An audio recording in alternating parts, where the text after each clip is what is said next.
ദൃശ്യങ്ങൾ കാണാം. ചില ബിംബങ്ങൾ, ചില ചെറിയ ചെറിയ പ്രതിമകളുണ്ട്, ചില ആയുധങ്ങളുടെ ദൃശ്യങ്ങളുണ്ട്. ഇത്തരത്തിലുള്ള ആയുധങ്ങളൊക്കെ ഉണ്ട്. ഇത്തരത്തിൽ അസ്വാഭാവികമായ ഒരു ജീവിതമാണ് പ്രജിൻ നയിച്ചിരുന്നത് എന്നുള്ളതാണ് നമുക്ക് ലഭിക്കുന്ന വിവരം. ബ്ലാക്ക് മാജിക്കിന്റെ പിടിയിൽ അമർന്നാണ് ഈ മകൻ അച്ഛനെ വെട്ടിക്കൊലപ്പെടുത്തിയത് എന്ന് തന്നെ വേണം തൽക്കാലം അനുമാനിക്കാൻ. ഞാനിവിടെ ലൂസിഫറിൻ്റെ ഒരു ഇതിടാം. അതിനകത്ത് ചിറകും ഈ പറയുന്ന പോലെ 2 മൂർച്ചയുള്ള വാളും ഒക്കെ ഉള്ളൊരു പടമുണ്ട്. ഇതിൻ്റെ ഒരു റെപ്രസെൻറ്റേഷൻ ആയിരിക്കാം ഇവൻ അവിടെ റീക്രിയേറ്റ് ചെയ്യാൻ ശ്രമിച്ചത്.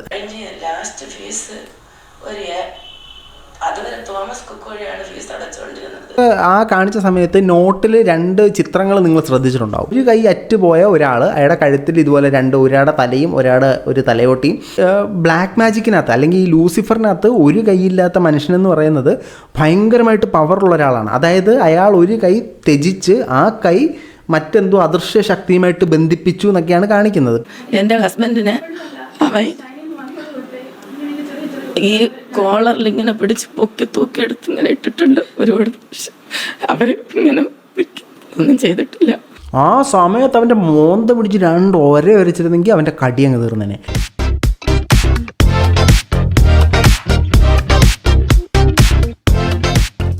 എല്ലാ പ്രിയ സുഹൃത്തുക്കൾക്കും പുതിയൊരു വീഡിയോയിലേക്ക് ഹാർദവമായ സ്വാഗതം.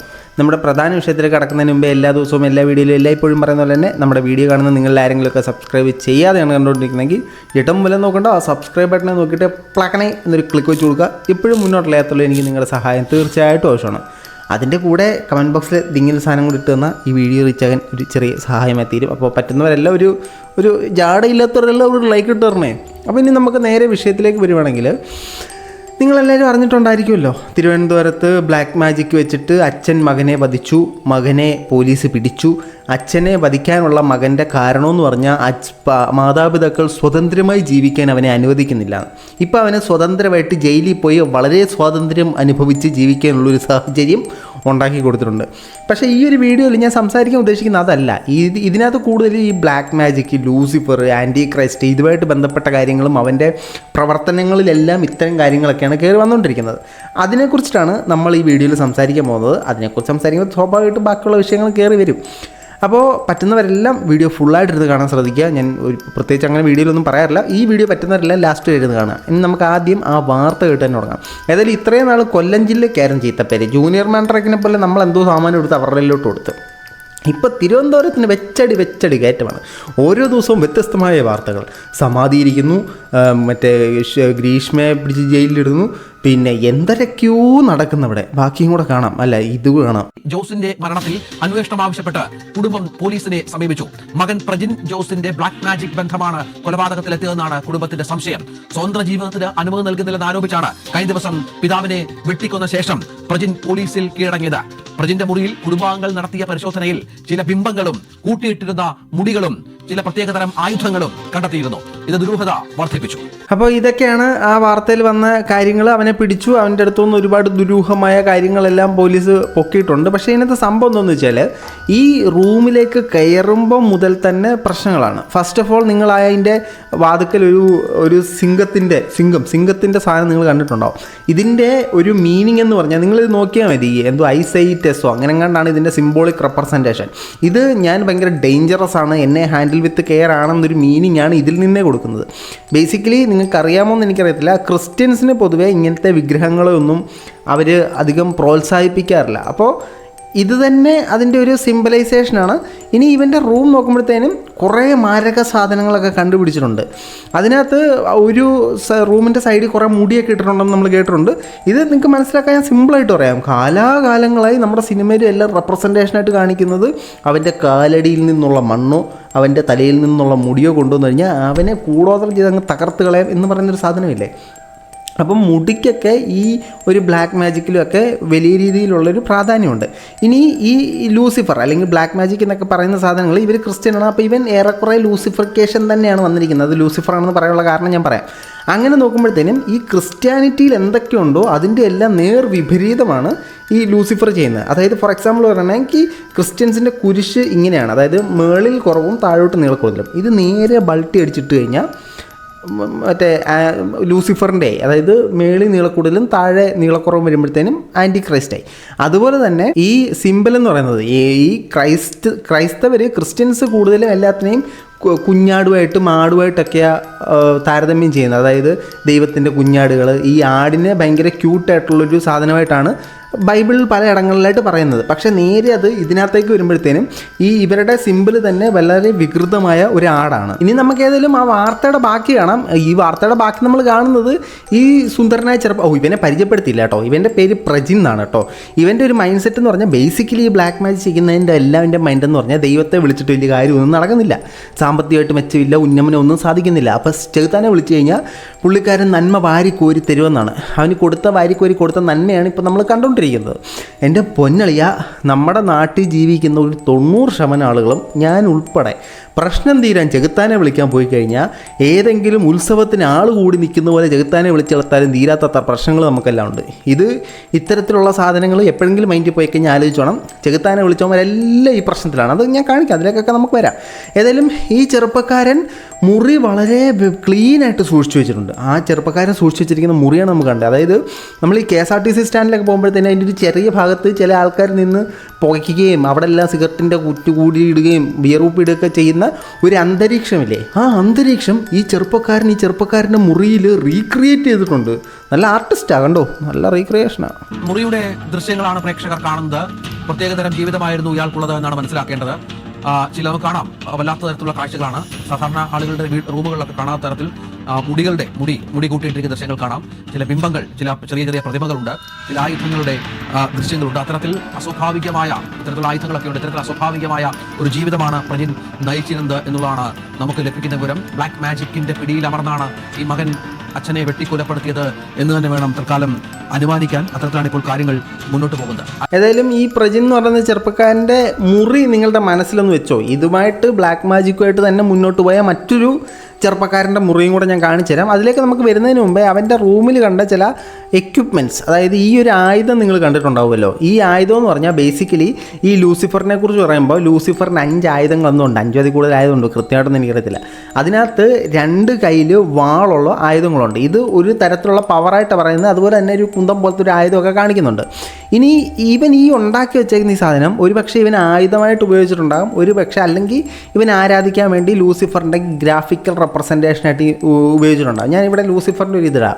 അതിനകത്ത് ചിറകും ഈ പറയുന്ന പോലെ 2 മൂർച്ചയുള്ള വാളും ഒക്കെ ഉള്ളൊരു പടമുണ്ട്. ഇതിൻ്റെ ഒരു റെപ്രസെൻറ്റേഷൻ ആയിരിക്കാം ഇവൻ അവിടെ റീക്രിയേറ്റ് ചെയ്യാൻ ശ്രമിച്ചത്. ഇനി ഇവൻ്റെ റൂമിൽ നിന്ന് തന്നെ വേറെ കുറേ കാര്യങ്ങളൊക്കെ കിട്ടിയിട്ടുണ്ട്. ആ കാര്യങ്ങളിലേക്കൊക്കെ നമുക്ക് വരാം കേട്ടോ. അതിന് മുമ്പേ ഇതിനോട് സമാനമായ ബ്ലാക്ക് മാജിക്കുമായിട്ട് ബന്ധപ്പെട്ട് വേറൊരു ചേട്ടൻ കുറച്ച് നാളുകൾക്ക് മുമ്പ്, ഒരു 6-7 വർഷങ്ങൾക്ക് മുമ്പേ കേരളത്തിൽ അറസ്റ്റായ മറ്റൊരു ന്യൂസ് ഞാൻ കാണിക്കാം. ഈ ന്യൂസ് കാണിക്കുമ്പോഴത്തേനും ഇപ്പോൾ നമ്മൾ കണ്ടുകൊണ്ടിരിക്കുന്ന ഇതുമായിട്ടും ഈ ചെറുപ്പക്കാരനതുമായിട്ട് എന്തെങ്കിലും ബന്ധമുണ്ടോ, ഇവർ തമ്മിൽ എന്തെങ്കിലും സാദൃശ്യങ്ങളുണ്ടെങ്കിൽ അത് യാദൃശ്ചികം മാത്രം. അപ്പോൾ ഇവൻ്റെയൊക്കെ റൂം ശ്രദ്ധിച്ചോണേ.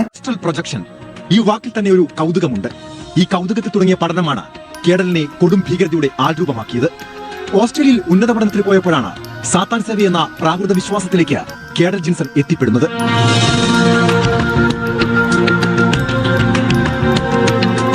പിന്നീട് നാട്ടിൽ തിരികെ വന്ന ശേഷം ഇന്റർനെറ്റിലൂടെ കേഡൽ സാത്താൻ സേവയുടെ തുടർ പഠനങ്ങൾ നടത്തി. അത് സ്വന്തം ജീവിതത്തിലും നടപ്പാക്കാൻ തുടങ്ങി. അതോടെ സാധാരണ മനുഷ്യൻ്റെതിൽ നിന്നും വിഭിന്നമായ മനോനിലയിലേക്ക് കേഡലും എത്തിപ്പെട്ടു. പെരുമാറ്റ രീതിയിലും വേഷത്തിലുമെല്ലാം സാത്താൻ സേവകന്റെ രീതി പ്രകടമാണ്. പക്ഷെ ഇതുവരെ നേരിട്ട് അനുഭവിക്കാത്ത മലയാളിക്ക് ഈ അവസ്ഥ നിഗൂഢമായിരുന്നു. ഇത് ഈ കാസ്റ്റൽ പ്രൊജക്ഷൻ അങ്ങനെ കണ്ടു പറയുന്നൊരു സാധനമാണ് ഇവർ നോക്കുന്നത്. ഈ സാധനം എന്ന് പറഞ്ഞാൽ നമ്മുടെ ജീവിതത്തിൽ നമ്മുടെ ആത്മാവിനെ വേർപിരിഞ്ഞ് നമുക്ക് കാണാൻ പറ്റാത്ത എന്തിനുമൊക്കെ കാണുന്നു, നമുക്ക് ഒരിക്കലും നമ്മളെ ഡിഫീറ്റ് ചെയ്യാൻ പറ്റാത്ത പവർ വരുന്നു. ഇതിനാണ് ഇവന്മാരെല്ലാം ശ്രമിക്കുന്നത്. ഇതിനായിട്ടാണ് ഈ വധിക്കുന്നതും പരിപാടികളൊക്കെ. ബാക്കി നമുക്ക് ഇവൻ്റെ റൂം കണ്ടു നോക്കാം. റൂമിലേക്ക് വരാം. ആസ്ട്രൽ പ്രൊജക്ഷന് നിർബന്ധമായും വേണം അപാര മനഃശക്തി, ഉറച്ച വിശ്വാസം, സ്വയം നിയന്ത്രണം. ആസ്ട്രൽ എന്ന പദത്തിന് നക്ഷത്രമയം എന്നാണ് അർത്ഥം. ശരീരത്തിൽ നിന്നും മനസ്സിനെ മറ്റൊരു ലോകത്ത് എത്തിക്കുകയാണ് ഉദ്ദേശ്യം. കണ്ടാ, ശരീരത്തിനെ മറ്റൊരു എവിടെ കണ്ട് പറഞ്ഞു വിടലാണ് ഇവൻ്റെ ഉദ്ദേശം. എൻ്റെ പൊന്നടവ്, നീ വല്ല പാസ്പോർട്ട് മിസ് എടുത്ത് വല്ല ദുബായിക്കും പോയാൽ പോലെ. ഇവൻ്റെ റൂം കണ്ടോ നിങ്ങൾ? മറ്റവൻ്റെ റൂമായിട്ട് അതേ സമയമില്ല. അതുപോലെ തന്നെ വലിച്ചു വാരി എറിഞ്ഞ്, അതേപോലെ തന്നെ കമ്പ്യൂട്ടർ അതേപോലെ തന്നെ റീക്രിയേറ്റ് ചെയ്തൊരു റൂം. അപ്പോൾ ഇങ്ങനെ അടുക്കി പെറുക്കിയിടാത്ത റൂമുള്ളവരെല്ലാം പ്രതീക്ഷിച്ചു. എൻ്റെ അമ്മ കണ്ടാ എന്നെ പറഞ്ഞ് പുറത്തുവിടും, എൻ്റെ റൂം ഇതിലും മനോഹരമാണ്. ബാക്കി അവനെന്തൊക്കെ ആവശ്യമുണ്ടെന്ന് അവൻ പറയുമോ, അതൊക്കെ ചെയ്തു കൊടുക്കും ഞങ്ങൾ, എന്ത് കാര്യങ്ങളും. പിന്നെ എപ്പോഴും സന്തോഷത്തോട്ട് അവൻ എത്ര ദേഷ്യപ്പെട്ടാലും മോനെ മോനെ എന്ന് വിളിച്ച് ഞങ്ങൾ രണ്ടുപേരും സംസാരിക്കും. ഇതാ പ്രജിൻ്റെ അമ്മ കേട്ടോ. ഈ അമ്മയുടെ അവസ്ഥ നോക്കുമ്പോൾ നമുക്ക് അതിയായ വിഷമമുണ്ട്. ഈ അമ്മ പറയുന്നത്, ഈ അമ്മ ഇപ്പോഴും മോനോടുള്ളൊരു സ്നേഹം ഇത് കാണിക്കുന്നുണ്ട്. മോൻ തിരിച്ചിറങ്ങിക്കഴിഞ്ഞാൽ എന്നെയും വധിക്കും എന്നുള്ള രീതിയിൽ പറയുന്നുണ്ട്. ഇവൻ്റെ ഒരു പ്രത്യേകത എന്ന് പറഞ്ഞാൽ ഇവനൊരു റൂമുണ്ട്. ഈ റൂമിലേക്ക് മറ്റാരും ചെല്ലാൻ പാടില്ല. ഇവൻ്റെ റൂമിലേക്ക് ആരെങ്കിലും പോവുകയില്ലേ പൂട്ടിയിട്ടാണ് പോകുന്നത്. ആ പൂട്ടൊന്ന് അനങ്ങിയ വരെ ഇവരെ തല്ലും. ഇപ്പോൾ അച്ഛനെ തല്ലുന്നെങ്കിൽ അമ്മ അച്ഛനെ അടിക്കുന്നത് കണ്ടുകൊണ്ടിരിക്കണം. അത് പിന്നെ നിർബന്ധം, അത് മസ്റ്റാണ്. തിരിച്ച് അമ്മയാണ് ഇവൻ അടിക്കുന്നതെങ്കിൽ അച്ഛൻ അത് കണ്ടുകൊണ്ടിരിക്കണം.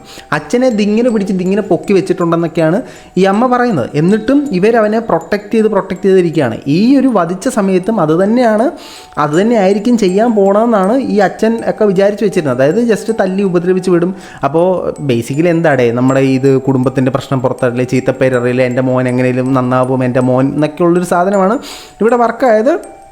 നമ്മുടെ നാട്ടിലെ എല്ലാ അമ്മമാർക്കും എന്ന് പറയാൻ പറ്റത്തില്ല, ഒരു 90% അമ്മമാർക്കും മക്കളോട് ഇത്തരം സ്നേഹമുണ്ട്. കാരണം മറ്റേ പരിപാടിക്ക് വേണ്ടി മോനെ എടുത്ത് കിണറ്റിലെറിഞ്ഞ കേസൊക്കെ നമ്മളുണ്ട്. അപ്പോൾ എല്ലാ അമ്മമാരെയും നമ്മൾ പറയുന്നില്ല. ഈ അമ്മയുടെ അവസ്ഥ കണ്ടിട്ട് എനിക്ക് അതിയായ വിഷമമുണ്ട്. കാരണം മകൻ ജയിലിലുമായി, ഭർത്താവ് മരണപ്പെടുകയും ചെയ്തു, എന്തൊക്കെയോ പ്രശ്നങ്ങൾ ഈ അമ്മ നേരിടുന്നു. ഈ അമ്മ ഡിപ്രഷനിലേക്ക് പോകാതിരുന്നു, അത് തന്നെ വലിയ കാര്യം.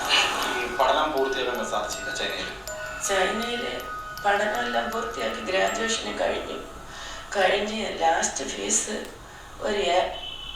അതുവരെ തോമസ് കുക്ക് വഴിയാണ് ഫീസ് അടച്ചുകൊണ്ടിരുന്നത്. ഇതിനകത്ത് ഈ അമ്മ പറയുന്നതെന്ന് പറഞ്ഞാൽ ഒരു ചൈനയിലായിരുന്നു ഈ ചെറുപ്പക്കാരൻ. ഇവൻ ചൈന പഠിച്ചുകൊണ്ടിരുന്ന സമയത്ത് ഇവിടുന്ന് എന്തോ ഫീസ് അടച്ചതിൻ്റെ റെസിപ്റ്റ് കിട്ടില്ല, അത് കുറേ കോംപ്ലിക്കേഷനും കാര്യങ്ങളൊക്കെ. ഞാൻ ഇതിനകത്ത് കാണിച്ചതെന്ന് പറഞ്ഞാൽ അവൻ്റെ ആ കാണിച്ച സമയത്ത് നോട്ടിൽ 2 ചിത്രങ്ങൾ നിങ്ങൾ ശ്രദ്ധിച്ചിട്ടുണ്ടാവും. ഈ ചിത്രങ്ങൾ എന്നൊക്കെ പറഞ്ഞു കഴിഞ്ഞാൽ ഇത് ഇവൻ തന്നെ ഇവനെ മാനസിക രോഗിയാണെന്ന് ചിത്രീകരിക്കാൻ ശ്രമിച്ചിട്ടുണ്ടായിരുന്നു. കാരണം ബേസിക്കലി ഈ നരബലിയൊക്കെ ചെയ്യുമ്പോഴത്തേനും രക്ഷപ്പെടാനായിരിക്കും ഇവിടെ. എന്തായാലും ഇവനെ ഒരു ഭ്രാന്തനായിട്ട് ചിത്രീകരിക്കാൻ ശ്രമിച്ചിട്ടുണ്ടായിരുന്നു. ഡോക്ടർ നിനക്കൊരു കിണയമില്ലെന്ന് പറഞ്ഞു വിട്ടു. 3 തവണ പോയി, 3 വട്ടം കുഴപ്പമില്ല. എന്നിട്ട് 3ാമത്തെ തവണ ഇവൻ ഓസ്കാർ അഭിനയം എടുത്ത് അച്ഛനെ കൊണ്ട് പറയിച്ച്, എന്നിട്ട് അച്ഛൻ പറയുമ്പോൾ ദേഷ്യപ്പെട്ട് അവിടെ നിന്നൊരു സീനുണ്ടാക്കി. ഇവന് വട്ടുണ്ടെന്ന് തോന്നിക്കുന്ന തരത്തിലുള്ള സാധനങ്ങളൊക്കെ ഇവനവിടെ നോക്കി. ഇതിനകത്ത് ഇവൻ്റെ ഡയറിയിൽ 1-2 പടങ്ങളുണ്ട്. ഒരു പടം എന്ന് പറഞ്ഞാൽ ഒരു കൈ അറ്റുപോയ ഒരാൾ, അയാളുടെ കഴുത്തിൽ ഇതുപോലെ ഒരാളുടെ തലയും ഒരാളുടെ ഒരു തലയോട്ടിയും, പിന്നെ മറ്റൊരു കയ്യിൽ ഒരു ആയുധം പോലത്തെ ഒരു സാധനമുണ്ട്, ഏതോ ബുക്കോ എന്തോന്നും. കയ്യിൽ തന്നെ ഒരു പാമ്പിൻ്റെ പടമുണ്ട്. ഈ പാമ്പെന്ന് പറയുന്നത് ക്രിസ്ത്യാനിക്കെതിരെ പറയുമ്പോൾ, ക്രിസ്ത്യൻസിന് ഇത് പറയുമ്പോൾ ഇത് സാത്താനുമായിട്ട് റെപ്രസെൻറ്റ് ചെയ്യുന്നതാണ്. മറ്റവർക്ക് ഇത്തരത്തിലുള്ള ക്ഷുദ്രജീവികളുമായിട്ടൊക്കെ ഭയങ്കര താല്പര്യമുള്ള ഇനങ്ങളാണ് ഈ ലൂസിഫറിൻ്റെ ഒരു ടീം വരുമ്പോഴത്തേന്. പിന്നെ ഈ ഒരു കൈ അറ്റുപോയ ഒരു വ്യക്തിയാണ് ഇവൻ വരച്ചിരിക്കുന്നത്. എന്നിട്ട് ഇവൻ ഇതിനകത്തൊരു കഥയും പറയുന്നുണ്ട്. ഇവൻ പറയുന്ന കഥ എന്ന് പറഞ്ഞു കഴിഞ്ഞാൽ ഇവൻ അത് കണ്ടതാണ്. ഇവനിങ്ങനെ കുറേ ഇവൻ ഈ കൈ ഒറ്റ ഇല്ലാത്ത ഒരാളെ വരച്ചിട്ട് പറഞ്ഞിരിക്കുന്നത് ഇങ്ങനെ ഒരു രൂപം കണ്ടു. അന്നേരം ഒരാളുടെ തല ഇങ്ങനെ ഉണ്ട്, എന്നിട്ട് കൊല്ലാൻ വരുന്നു, മറിക്കാൻ വരുന്നു, തിരിക്കാൻ വരുന്നു എന്നൊക്കെയാണ് ഞാൻ പറയുന്നത്. ഇനി നമ്മൾ ഇതിൻ്റെ മറ്റൊരു കോണ്ടസ്റ്റ് നോക്കുകയാണെങ്കിൽ ഈ ബ്ലാക്ക് മാജിക്കിനകത്ത് അല്ലെങ്കിൽ ഈ ലൂസിഫറിനകത്ത് ഒരു കൈയില്ലാത്ത മനുഷ്യനെന്ന് പറയുന്നത് ഭയങ്കരമായിട്ട് പവറുള്ള ഒരാളാണ്. അതായത് അയാൾ ഒരു കൈ ത്യജിച്ച് ആ കൈ മറ്റെന്തോ അദൃശ്യ ശക്തിയുമായിട്ട് ബന്ധിപ്പിച്ചു എന്നൊക്കെയാണ് കാണിക്കുന്നത്. പിന്നെ ഇതിനകത്തെല്ലാം ബ്ലഡുമായിട്ട് ബന്ധമുണ്ട്. ഇപ്പോൾ ക്രിസ്ത്യൻസിന് നിങ്ങൾക്കറിയാമല്ലോ, എല്ലാവരും മറ്റേ ഈ ദൈവത്തിൻ്റെ രക്തവും ശരീരവും ഉള്ളതിൻ്റെ റെപ്രസെൻറ്റേഷനായിട്ട് അപ്പവും വൈനും കഴിക്കാറുണ്ട്. അതുപോലെ തന്നെ ഇവർക്കതുള്ളത്, അപ്പത്തിൻ്റെ ഇൻസൾട്ടിങ് പരിപാടി ഞാൻ പറയുന്നില്ല, ബ്ലഡ് ഇവർ ഭയങ്കര പ്രാധാന്യമായിട്ട് കാണുന്നുണ്ട്. അതൊന്ന്. പിന്നെ പാമ്പിൻ്റെ കേസ് നമ്മൾ പറഞ്ഞു. അതുപോലെ തന്നെ ഇവൻ്റെ ആ ഡയറിക്കകത്ത് മറ്റൊരു ഒരു രൂപം ഇങ്ങനെ നിൽക്കുന്നു. അതിൻ്റെ കൂടെ തന്നെ കുറേ കാലാവസ്ഥ വ്യതിയാനങ്ങളൊക്കെ കാണിക്കുന്നു, കുറേ നമ്പേഴ്സൊക്കെ എഴുതി വെച്ചേക്കുന്നു. Don't judge a book by its cover എന്നൊക്കെയുള്ള തത്വങ്ങളൊക്കെ അവൻ എഴുതി വെച്ചിട്ടുണ്ട്. എന്നിട്ട് അതിൻ്റെ ഇപ്പുറത്തെ സൈഡിൽ അവന് വലിയ കഥയും എഴുതി വെച്ചിട്ടുണ്ട്. ഇവനിങ്ങനെ പുറത്തിറങ്ങിപ്പോയപ്പോഴത്തേനും അന്തരീക്ഷത്തിൽ എന്തൊക്കെയോ സംഭവിക്കുന്നു, അന്തരീക്ഷം മൊത്തം ഒരു വലിയ രൂപം വന്ന് കണക്കുകൾ കൊണ്ട് അമ്മാനമാടുന്നു, അന്നേരം ഇവൻ ഇതിനങ്ങനെ സാധിക്കും. ആ ഒരു കഥയാണ് ഇവൻ പറയുന്നത്. ഇവനെല്ലാം വേറെന്തോ ലോകത്താണ്, ഇവൻ എന്തെല്ലോ സാധനം കൂട്ടിയിട്ട് വലിച്ചിട്ട് എഴുതുന്ന സാധനമാണ് ഇതെന്നാണ് എനിക്ക് തോന്നുന്നത്. അതുമാത്രമല്ല ഇതിനകത്ത് ഇവൻ്റെ അമ്മ പറയുന്നത് ചൈനയിൽ നിന്ന് വന്ന സമയത്താണ് ഇവൻ ഈ പ്രശ്നങ്ങളെല്ലാം ഉണ്ടായെന്നാണ് പറഞ്ഞത്. ചൈനയിൽ ഇവൻ മെഡിസിൻ എന്തുകൊണ്ട് പഠിക്കാൻ പോയി, തിരിച്ച് വന്നപ്പോൾ മുതലാണ് ഈ മാറ്റം തുടങ്ങുന്നത്. ഇനി നമ്മൾ നേരെ ചൈനയിലേക്ക് വരണേ. ചൈനയിൽ ഗു എന്ന് പറയുന്നതാണ് അവിടുത്തെ ബ്ലാക്ക് മാജിക് ആയിട്ട് പറയുന്നത്. അത് അവിടെ അത്യാവശ്യം വളരെ പ്രാതിനിധ്യത്തിൽ നിന്നൊരു സാധനമാണ്. അതിനുശേഷം മറ്റ് ആൾക്കാരൊക്കെ വന്നിട്ട് ഈ ഒരു സാധനത്തിന് ഒരു പഴയ ട്രഡീഷനായിട്ട് കണക്കാക്കി നിർത്തലാക്കുകയും ചെയ്തു. പക്ഷേ അവിടെ ഇവിടെയെല്ലാം ഇന്നും ഈ ബ്ലാക്ക് മാജിക് നടത്തുന്നുണ്ട്. ഇത് ചെയ്യുന്നതിൻ്റെ പിന്നിലെ പ്രധാന ഉദ്ദേശം എന്ന് പറഞ്ഞാൽ ഇത് ചെയ്യുമ്പോഴത്തേനും ഒത്തിരി നമുക്ക് പേഴ്സണലായിട്ട് എന്തെങ്കിലുമൊക്കെ കിട്ടാനുണ്ടെങ്കിൽ നമ്മളിപ്പോൾ പ്രതീക്ഷിക്കുന്ന സാധനങ്ങളിലേക്ക് കിട്ടുന്നില്ല, നമുക്ക് ജോബിലൊരു ഉയർച്ച കിട്ടുന്നില്ല, സാമ്പത്തികം കിട്ടുന്നില്ല, നമുക്ക് എന്തെങ്കിലും പ്രശ്നങ്ങളുണ്ട്, ഇതൊക്കെ ബ്ലാക്ക് മാജിക് ചെയ്ത് കഴിഞ്ഞാൽ മാറിപ്പോകുമെന്നാണ് ഇവരുടെ ആ ഒരു വിശ്വാസം. ചൈനയിലെ ഗു അതിനെയാണ് അവരുടെ ബ്ലാക്ക് മാജിക്കായിട്ട് കണക്കാക്കുന്നത്. അപ്പോൾ എനിക്ക് തോന്നുന്നു ഇവൻ അവിടെ നിന്നായിരിക്കും ഇങ്ങനൊരു കൊണാപ്പ് എൻ്റെ തലയിലോട്ട് കയറിയത്. ഇനി ഈ അമ്മ പറയുന്നത് നമുക്ക് ബാക്കി കേൾക്കാം കേട്ടോ. ദേഷ്യം കാണിക്കുമായിരുന്നു. പിന്നെ വീട്ടിലാണെങ്കിൽ അവന് സർവ്വസ്വാതന്ത്ര്യമാണ്. ഏത് കാര്യവും എത്ര രൂപ ചോദിച്ചാലും അത് കൊടുക്കുമായിരുന്നു. പിന്നെ ഈ ഇടയ്ക്ക് അവന് ഒരു കോഴ്സ് ചെയ്യണമെന്ന് പറഞ്ഞ് എന്തോ സിനിമ ആക്ടറായിട്ടാണ് അങ്ങനെ എന്തോ എറണാകുളത്ത് ഒരു കോഴ്സ് ഉണ്ട് 3 മാസത്തെ. അപ്പോൾ അവിടെ 90,000 രൂപ അടയ്ക്കണം. 30,000 രൂപ അവന് നിൽക്കണതിന് 10,000 രൂപ വെച്ച് അവിടെ കൊടുക്കണം. പിന്നെ അവൻ്റെ ഫുഡ് 5,000 രൂപ വെച്ച് അങ്ങനെ ഏതാണ്ട് 1.5 ലക്ഷം രൂപ അപ്പോഴങ്ങനെ കൊടുത്തു. എന്നിട്ട് കോഴ്സ് കഴിഞ്ഞ് വന്നിട്ട് പിന്നെ അവന് സ്വഭാവം വീണ്ടും ഭയങ്കര മാറ്റം. അതായത് ചൈനയിൽ നിന്ന് വന്നതിന് ശേഷം ഈ സിനിമ ആക്ടിങ് പഠിക്കാൻ പോയി. ആക്ടിങ് പഠിക്കാൻ പോയതിനു ശേഷമാണ് കുറച്ചുകൂടി മാറിയത്. അത് തൊട്ട് അവന് ഭയങ്കര മാറ്റമായി. എറണാകുളത്ത് പോയതിനു ശേഷം അവിടെ എന്നിട്ട് അവൻ്റെ അതുവരെ ഞങ്ങളെ കൂടെ ചർച്ചിലെല്ലാം വരും. ഇവന് ഈ എറണാകുളത്ത് പോയിട്ട് മറ്റെന്തോ സംഭവിച്ചിട്ടുണ്ട്. ഇതിനകത്ത് ഇവർ പറയുന്നത് ഇവർ ഈ ചൈനയിൽ നിന്ന് വന്നപ്പോൾ തൊട്ട് ഇവന് ഭയങ്കരമായിട്ട് മാറ്റങ്ങളുണ്ട്. എന്നിട്ടും ഈ മാതാപിതാക്കളിനെ ഭയങ്കരമായിട്ട് സ്നേഹിച്ച് ഇവന് വാരിക്കോയി വേണ്ട സമ്പത്തെല്ലാം കൊടുത്ത് ഇവൻ ചോദിക്കുമ്പോഴെല്ലാം പൈസ കൊടുത്ത് ഇവൻ്റെ കയ്യിൽ നിന്ന് മർദ്ദനം കിട്ടി. ഇവർ ശരിക്കും ഒരു ജയിലിൽ കിടക്കുന്ന അവസ്ഥയാണ്. അവൻ ഇവിടെ സ്വൈര്യ വിഹാരം നടത്തുകയായിരുന്നു. എന്നിട്ട് അവന് ഫ്രീഡം ഇല്ല, അവന് സ്വൈര്യമായിട്ട് ജീവിക്കാൻ സമ്മതിക്കുന്നില്ലെന്ന് പറഞ്ഞിട്ടാണ് അവൻ അച്ഛനെ കൊന്നത്. ഇത് ഫസ്റ്റ് ടൈം അവൻ്റെ അച്ഛനെ അടിച്ച സമയത്ത് അവൻ്റെ കവാല നുടക്കി ഒരു പൊളപ്പ് വെച്ച് കൊടുത്തിരുന്നെങ്കിൽ അവൻ ഇന്ന് മര്യാദയ്ക്ക്. ബേസിക്കലി ഈ മാതാപിതാക്കൾ എന്തു ചെയ്താലും മക്കളെ പൊക്കിക്കൊണ്ട് നടക്കുന്നതാണ് ഇതിലൊരു പ്രശ്നം. അവനെ തലകീഴായിട്ട് കെട്ടിത്തൂക്കിയിട്ട് അവൻ്റെ മണക്കാ നോക്കി 2 പൊട്ടിയിൽ ഒട്ടിച്ചിരുന്നെങ്കിൽ അവൻ ഇന്ന് ഈ പരിപാടി കാണിക്കത്തില്ലായിരുന്നു. ഈ മാതാപിതാക്കളെ ഇട്ട് ഉപദ്രവിക്കുക, ഒരാളെ ഉപദ്രവിക്കുന്ന മറ്റൊരാളിരുന്ന് കാണുക, ഇവല്ലാത്ത ജാതി സൈക്കോ തന്നെ. എന്നിട്ട് നമ്മൾ ഈ എറണാകുളത്തെ കഥ നോക്കുവാണെങ്കിൽ ഇവൻ എറണാകുളത്ത് അങ്ങനെ പഠിക്കാൻ പോയിട്ടുണ്ട്. ഏതോ Neo Films and Broadcasting School Private ലിമിറ്റഡിന് ഇവന് 50,000 രൂപയൊക്കെ അയച്ചു കൊടുത്ത സാധനങ്ങളുണ്ട്. അപ്പോൾ അവൻ അവിടെ പഠിക്കാൻ പോയിട്ടുണ്ട്. അവിടെ പഠിച്ചുകൊണ്ടിരുന്ന സമയത്ത് അതിൻ്റെ കൂടെ ഒരു പക്ഷേ ഇപ്പോൾ കേരളത്തിൽ ഈ ബ്ലാക്ക് മാജിക്കും ലൂസിഫർ സഭയൊക്കെ ഉണ്ടേ, ഒഴിഞ്ഞ് കിടക്കുന്ന ബിൽഡിങ്ങിൽ ഇവരിതൊക്കെ നടത്തുന്നുണ്ട്. ഇതിനെക്കുറിച്ച് ഗഗനമായി അന്വേഷിക്കാൻ പോയി കഴിഞ്ഞാൽ ഭയങ്കര കാര്യങ്ങളുണ്ട്. ഇതിനകത്ത് ബ്ലാക്ക് മാജിക്കിൽ ഇവർ കൂടുതലും ബൈബിളിനെ അപമാനിക്കുക, ജീസസ് ക്രൈസ്റ്റ് പറഞ്ഞതിനെല്ലാം ഓപ്പോസിറ്റ് ചെയ്യുക. ഇപ്പോൾ നമ്മളിപ്പോൾ പറഞ്ഞല്ലോ അപ്പവും വീഞ്ഞും അതിനെ അപമാനിക്കുന്ന തരത്തിലുള്ള കാര്യങ്ങൾ ചെയ്യുക. അതിനകത്ത് കയറി കഴിഞ്ഞാൽ സ്ത്രീകളും പുരുഷന്മാരും തമ്മിൽ എന്തെങ്കിലും തരത്തിലുള്ള ബന്ധപ്പെടൽ വേണമെങ്കിൽ ബന്ധപ്പെടുക. ഇങ്ങനെ ചർച്ച എന്തൊക്കെ കാണുന്നു അതിനെല്ലാം ഓപ്പോസിറ്റാണ് ഇവർ ചെയ്യുന്നത്. ഈ സാധനങ്ങൾ കൊച്ചിയിലും തിരുവനന്തപുരത്തും അങ്ങനെ 5 സ്ഥലങ്ങളിൽ കേരളത്തിലുണ്ട്. ഏതൊന്നും ഞാൻ കാണിക്കുന്നില്ല, തപ്പിപ്പിടിച്ചൊന്നും നിങ്ങൾ പോകാതിരിക്കാൻ വേണ്ടി തന്നെ. ബാക്കി കാണാം. അപ്പോൾ ഇവൻ എറണാകുളത്ത് ഇത് പഠിക്കാൻ പോയി മറ്റിടത്തെ കണ്ടിന്യൂഷൻ ഇവിടെ ഉണ്ടാക്കിയതായിരിക്കണം. എപ്പോഴെങ്കിലും ഈ സംഭവം നടക്കുന്നതിന് മുന്നേ എപ്പോഴെങ്കിലും അമ്മയോ അച്ഛനെയോ എപ്പോഴെങ്കിലും വഴക്ക് പറയുകയോ അല്ലെങ്കിൽ മർദ്ദിക്കുകയോ ചെയ്തിട്ടുണ്ട് മുൻപ്? ആവർത്തി ചെയ്തിട്ടുണ്ട്, ഉപദ്രവിച്ചിട്ടുണ്ട്. എൻ്റെ ഹസ്ബൻഡിനെ അവൻ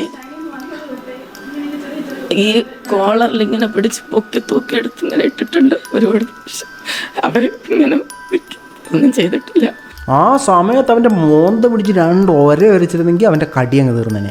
അല്ലെങ്കിൽ അന്നേരം അവൻ്റെ കവാല പുളക ഒരെണ്ണം കൊടുക്കണമായിരുന്നു. അവൻ്റെ കണ്ണിൽ നിന്ന് പൊന്നീച്ച പറക്കുന്ന ഒരടി അന്ന് കൊടുത്തിരുന്നെങ്കിൽ ഉണ്ടല്ലോ അവൻ ഇന്ന് മര്യാദയ്ക്ക് ജീവിച്ചേനെ. അവൻ്റെ ബ്ലാക്ക് മാജിക് കൊലക്കടം പോണം. അവന് ഈ ധൈര്യം കൊടുക്കുന്ന ഒരു പരിധി വരെ നിങ്ങൾ തന്നെയാണ്. നിങ്ങൾ അവനൊന്നും ചെയ്യില്ല, അവൻ്റെ ചൊൽപ്പടിക്ക് നിൽക്കുമോ എന്നുള്ളത്. ഇവൻ മറ്റുള്ളവരോട് ഭയങ്കര മാന്യനായിരുന്നു. അന്നേരം അമ്പിയാവും. ഇവരെന്തെങ്കിലും പറയുമ്പോൾ മാത്രം അന്യനാവും. അങ്ങനൊരു സെറ്റപ്പായവൻ. എന്നിട്ട് അങ്ങ് വിടും. അതേപോലെയാണ് ഇപ്പോഴും അവർ വിചാരിച്ചത്.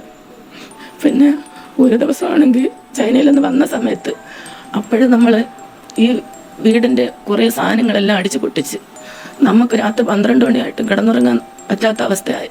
അങ്ങനെ ആയപ്പോൾ വീടിൻ്റെ പൈപ്പെല്ലാം അടിച്ചു പൊട്ടിച്ച്. അപ്പോൾ അടിച്ചു പൊട്ടിച്ചപ്പോഴ് ബാക്കി ഞാൻ പറയാം, ലെങ്ത് കൂടുന്നില്ല. ഇവരുടെ അച്ഛൻ അറിയാതെ പോലീസിൽ വിളിച്ചു. പോലീസ് വന്നിട്ട് ഇവനോട് കുറേ നാൾ പോയി ഒപ്പിടണമെന്ന് പറഞ്ഞു. അവിടേക്ക് ഇതുപോലെ മാന്യനായ ഒരു ചെറുപ്പക്കാരനെ കാണാനേ ഇല്ല. പക്ഷേ ഇതിനകത്ത് അവരന്ന് ഇവനിൽ നിന്നും ഇത്തരം പ്രശ്നങ്ങളുണ്ടാകുമ്പോൾ പോലീസിൽ കംപ്ലയിൻറ്റ് ചെയ്തിരുന്നെങ്കിൽ ഈ പ്രശ്നം ഉണ്ടാവില്ലായിരുന്നു.